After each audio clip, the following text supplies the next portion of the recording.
कोकिला का घर दुनिया का सबसे अनोखा घर है। कोकिला के चेहरे पर आज तक किसी ने हंसी तो क्या मुस्कान तक नहीं देखी। आस पड़ोस के लोग कोकिला के नाम से ही खौफ खाते हैं। एक रोज कोकिला के घर के बाहर मोहल्ले की कुछ औरतें बैठकर ठहाके लगा रही होती है।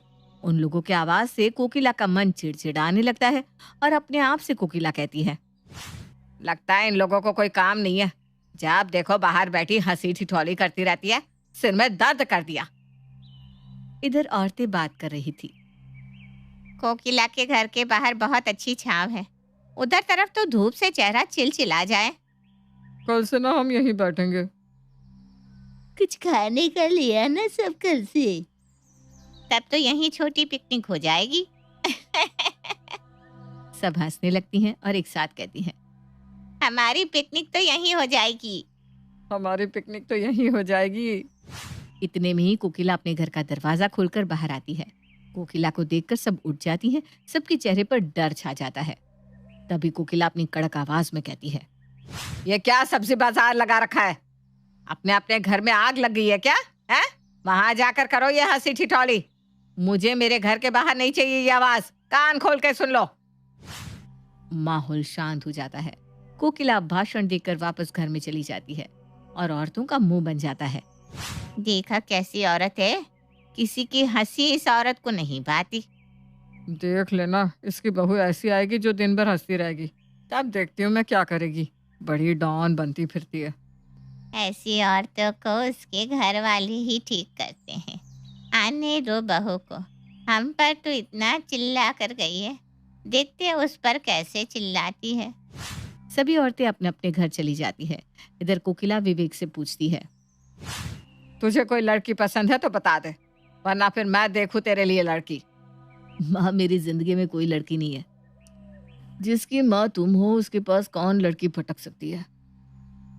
इतना बोलने को किसी ने नहीं कहा था, जितना पूछा जाए उतना ही जवाब दे।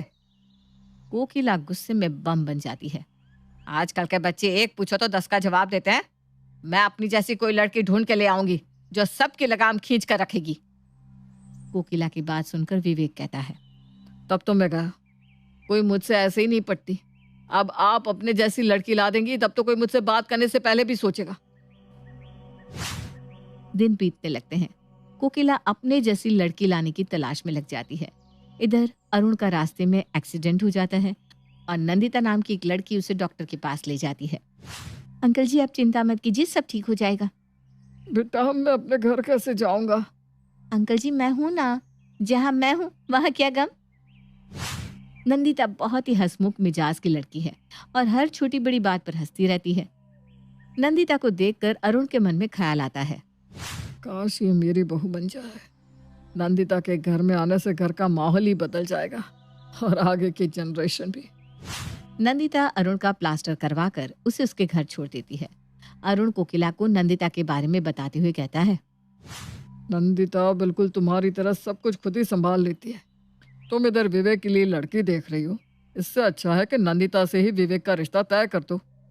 कोकिला को अरुण की बातें समझ में आ जाती है और वो नंदिता से विवेक का रिश्ता तय कर देती है। नंदिता बहू बनकर विवेक के घर आती है। गृह प्रवेश के समय कोकिला नंदिता से कहती है, बहू, इस लोटे को अपने दाहिने पैर से गिराकर अंदर आओ। जी मम्मी जी। नंदिता लोटे को लात मारती है। जोर से लोटा उछलकर एक औरत के माथे पर लग जाता है। हाँ, नंदिता जोर जोर से हंसने लगती है।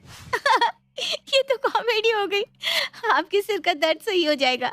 मम्मी जी, अब जिसे भी दर्द हो ना सिर में, उसे लोटा मार देंगे हम। कोकिला को गुस्सा आने लगता है। नंदिता और बाकी सब हंसने लगते हैं। बहुत अच्छा कहा बहू, तो हंसू क्या मैं? नंदिता का गृह प्रवेश होता है। अगले दिन नंदिता की पहली रसोई होती है। कोकिला नंदिता से कहती है, बहू, आज तेरी पहली रसोई है तो कुछ अच्छा बना लेना। भाभी, कुछ तड़कता भड़कता बनाओ ना। मसाला खिचड़ी बना लेती हूँ, मुझे तो मसाला खिचड़ी बहुत पसंद है। खिचड़ी? कौन अपनी पहली रसोई में खिचड़ी बनाता है? प्लीज भाभी, खिचड़ी नहीं। मैं अपने बर्थडे पर केक नहीं, खिचड़ी ही काटती हूँ। लिपस्टिक की जगह खिचड़ी से ही होठों पर कलर आ जाता है। नंदिता हंसने लगती है। तो क्या मैं भी हंसूं? कोई जोक नहीं मारा आपने भाभी? नंदिता का मुंह बन जाता है और वो रसोई में चली जाती है। कैसे लोग हैं? जिन्हें हंसने से भी परहेज है। मैं भी इस घर का हुलिया बदल के रहूंगी। खिचड़ी बनाकर नंदिता सबको परोसती है। खिचड़ी देखकर सबका मुंह उतर जाता है। ये क्या नंदिता, खिचड़ी? नाश्ते में खिचड़ी कौन खाता है? प्रफुल्ल तुम भी ना। नाश्ते में क्या, मैं तो तीनों टाइम खिचड़ी खाती हूँ। खिचड़ी बहुत टेस्टी लगती है। एक बार होठों में लग जाए ना तो लिपस्टिक भी फेल हो जाएगी। तुमने खिचड़ी नहीं देखी क्या? तुम मेरे प्रफुल्ल और मैं तुम्हारी हंसा। प्रफुल्ल, ए प्रफुल्ल, कोई मजाक नहीं चल रहा है, हंसू क्या? भाभी, मैं नहीं खाने वाली ये। नन्हे जी खाकर तो देखिए, अगर पसंद ना आए तो कहना, मसाला खिचड़ी है। नंदिता के साथ सब खिचड़ी खाते हैं। तब अंजलि कहती है, भाभी चाय बना दो ना झटपट, मुझे कॉलेज जाना है। नंदिता जल्दबाजी में चाय बनाने जाती है और हड़बड़ी में चाय में चीनी की जगह नमक डालकर ले आती है। ये लीजिए चाय, ननद जी आपके लिए स्पेशल। अंजलि चाय पीती है और थूक देती है। चाय में नमक कौन डालता है? ये आप ही पियो भाभी। नंदिता तो जोर जोर से हंसने लगती है और फिर अपने मुंह पर हाथ रखकर कहती है, ओ ननद जी, वो ना जल्दबाजी में चीनी की जगह नमक पड़ गया। दया भाभी ने भी एक बार ऐसे ही किया था ना। कौन दया भाभी? अरे तारक मेहता वाली दया भाभी। दया भाभी ने भी ऐसा किया तो क्या मैं भी हंसूं?